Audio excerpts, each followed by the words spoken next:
You're listening to the Quint's podcast.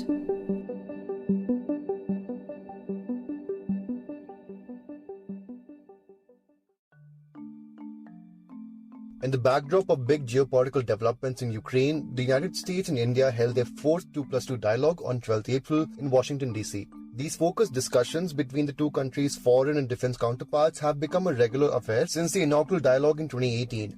However, Tuesday's became noteworthy since it was also preceded by a surprise Biden-Modi virtual summit, signaling that the talks were being guided from the top. And as in previous dialogues, the usual elephants were in the room. China's growing presence, India's defense ambitions and trade, and the issue of human rights violations which the US has brought forward in almost every official diplomatic meeting. However, the new elephant, which is Russia's invasion of Ukraine, was one of the main pivot points for the meeting. While the US in its public statements named Russia and slammed its actions in Ukraine, India, unsurprisingly, did not. Ever since the start of the invasion, India has maintained neutrality in the crisis and has not publicly named or condemned Russia for its actions. Though the US through its statements has indicated that it understands India's stance on this issue, the big question is, how long will the US continue to accommodate this stance? Do these talks signal where the India-US relations are headed? To discuss the big takeaways from the India-US 2+2 summit, joining me today is Vivek Mishra, a fellow at the Observer Research Foundation. You're tuned in to The Big Story, the podcast where we dissect the headline-making news for you, and I'm your host, Himmat.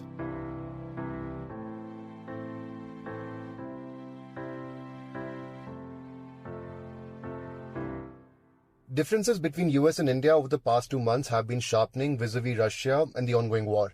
And both countries did not conceal their divergence on the issue not just at the 2+2 meeting, but also in the Biden-Modi virtual summit ahead of the talks. In reference to the ongoing crisis, the White House statement read that, quote-unquote, India will make its own judgments on the crisis, and it added that if New Delhi saw the, quote-unquote, tight links between China and Russia, it would, quote-unquote, obviously impact their thinking.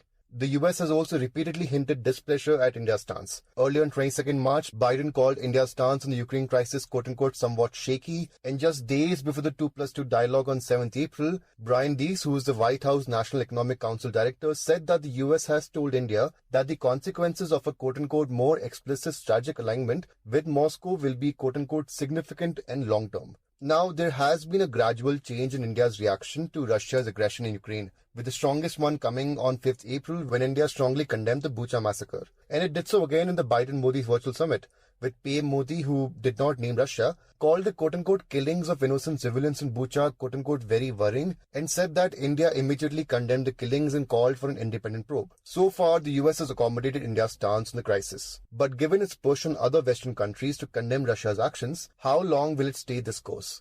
According to Vivek Mishra, a fellow at the Observer Research Foundation, the India-US relations and dialogues have always been governed by the US trying to push its own interest. But given India's geopolitical importance in the region, there may be some leeway now. I think the India-US relations and will continue to be, guided by this framework of US pushing on certain aspects on which they concern their core interests, and India, drawing a line about it and stopping US there. Because at the end of the day, realize that India is one of the most, not one of the most important partner in the Indo-Pacific for the United States right now. If you look at the South Asian region, they're out of Afghanistan. Central Asia is in a flux. Pakistan is in a mess with the change of government and so forth. Sri Lanka is in an economic mess. Myanmar, I don't need to tell you. So given all these, geopolitical flux, the stability on Indian Peninsula is something that they don't want to go, let go of. And they can only push India to some extent. And I think there is a clear realization on both sides about it. But they will continue to do it because that's how, the United States government functions, especially the Democratic government of Biden functions. They also have a midterm elections coming up in November, and Biden is something that is Biden is actually counting on all these issues that he has stood up for, be it democracy, etc. on domestic front. Also in the international front, it's an opportunity for the United States to revamp its image after Afghanistan.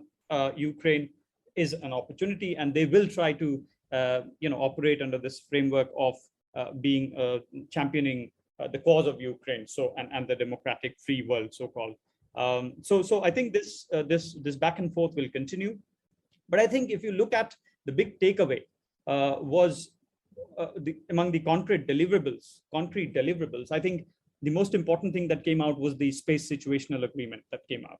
And that reflects to me that despite all this aura of the of the back and forth between the two countries, I think the concrete deliverables on the 2+2 and other format will continue. Be it the trade, etc., the negotiations with Piyush Goyal, etc., are also on track. So I think in terms of delivery itself, there will not be much disappointment. But this back and forth, because of the differing nature of core interests of both countries, will continue. Let's move now to the 2+2 meeting and the big takeaways from it. In his press conference statement, US Secretary of State Antony Blinken called upon all nations to quote-unquote condemn Moscow's increasingly brutal actions in Ukraine and urged all partners to quote-unquote not to increase their purchase of Russian energy. The latter was an oblique reference to India's recent purchase of discounted Russian oil.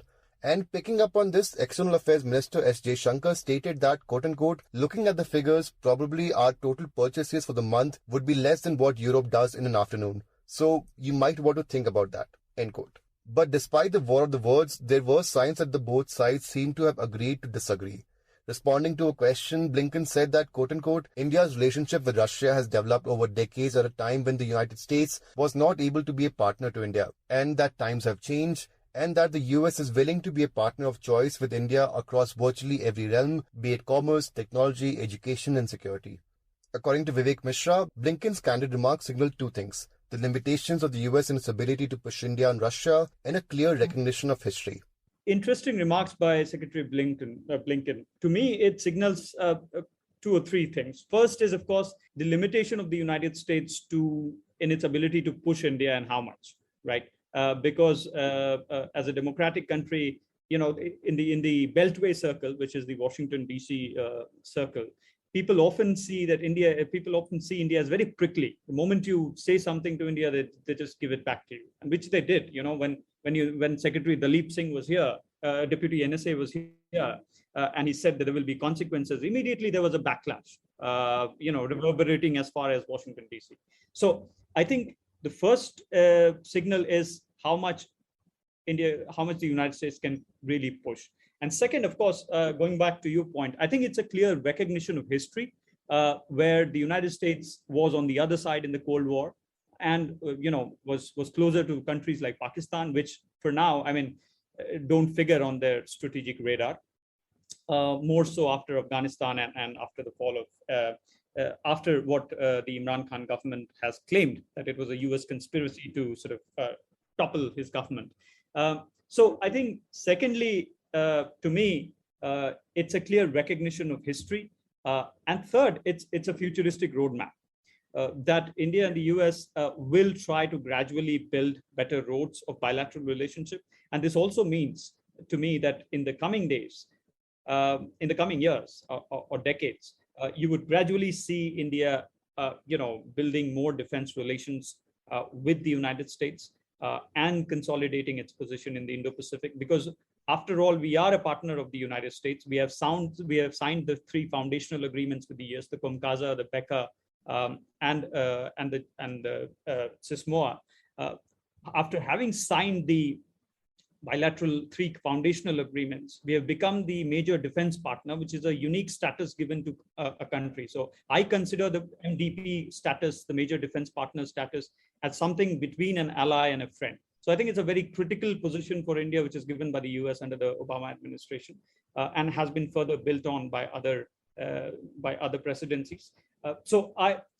Thirdly, I see this as a very important recognition of the road ahead in terms of building more defense relationship, stronger defense relationship in the future, and which would imply that we would gradually, build our own defense industries inside our country, and secondly, we will, by extension, reduce dependence on other countries, including Russia. So, you may see that you may see it in whichever way. I think 3 or 4 clear pictures emerge out of this statement from Blinken. Now, although the two countries differ on the issue of Russia and Ukraine, there was a common interest with respect to China. In a snide reference to China, Defense Minister Rajnath Singh stated that, quote-unquote, we want to create peace and prosperity in the Indo-Pacific region and that we try to make sure that our assessments is also shared. And in his press statement, US Secretary of Defense Lloyd Austin underlined that China is attempting to, quote-unquote, challenge and undermine the sovereignty of its neighbors and that Beijing is, quote-unquote, eroding the security of the Indo-Pacific region with construction of dual-use infrastructure along India's border. But most significantly, Secretary Austin stated that the US will, quote-unquote, continue to stand alongside India as it defends its sovereign interest. According to Vivek Mishra, Austin's statements does signal a greater Indo-Pacific cooperation, but to what extent this may materialize on the ground is still debatable. Yeah, I think Indo-Pacific was a concrete part of the 2+2, as it has been in the past. Indo-Pacific strategy has been central to the Biden administration's revamping its foreign policy. If you look at the Biden administration's Indo-Pacific policy, which was released last month, it has laid out a clear emphasis that there is going to be no corner left for the United States to focus in the Indo-Pacific along with the Indo-Pacific partners, which means that they were emphasizing the fact that even when the United States was entangled in this Eurasian conflict with Ukraine and support to NATO, it will not come at the cost of a lessening focus in the Indo-Pacific. And this was a warning to China. Now, coming back to Lloyd's statement, they have been harping on this point that India is the partner that they need, and which is a fact. That if there is one balancer for China in this region, it is India, both in terms of state capability, in terms of defense capability, in terms of regional capacities also. So I think this was a very important messaging that United States will stand in support of India. Now, how much does that really translate in times of crisis? One will have to wait and watch. Many of us jumped to the conclusion that in the Ukraine war, United States did not really go to the war and is pushing Ukraine from a distance, so extending the security umbrella. So in the case of India and China, if it really comes to a conflict, we will have to see how much capacities and in what way are extended to India. But I think it's a very important statement in the sense that it comes as an assurance to India of being one of the most important partners for regional stability in the Indo-Pacific. For more updates on this story, follow the Quint on our social media handles, and if you're not already, subscribe to the Big Story podcast. If you liked listening to this episode, please subscribe to The Big Story for episodic updates. We're available on Apple, Google Podcasts, Spotify, JioSaavn, and most of the other popular podcast streaming platforms. For other podcasts, please log on to the Quint website, and for any feedback, please shoot an email to podcast@thequint.com.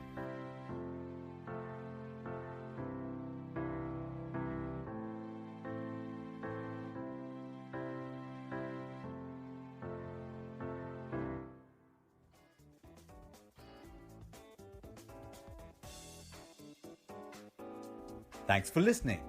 Log on to the Quint's website and check out our other podcasts.